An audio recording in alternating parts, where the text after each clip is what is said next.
Hello guys, in this video I am going to show you how to set a work address in the G7 Taxi application.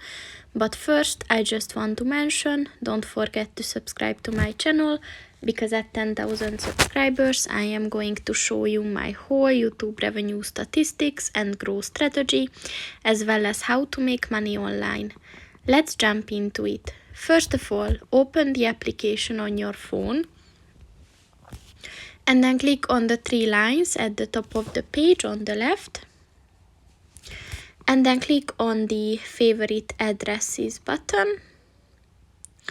And then click on the plus sign next to the save as work button.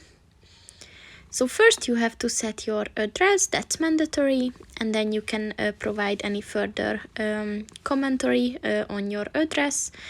And once you type them in, just click on the add button at the bottom of the page, and your work address is set.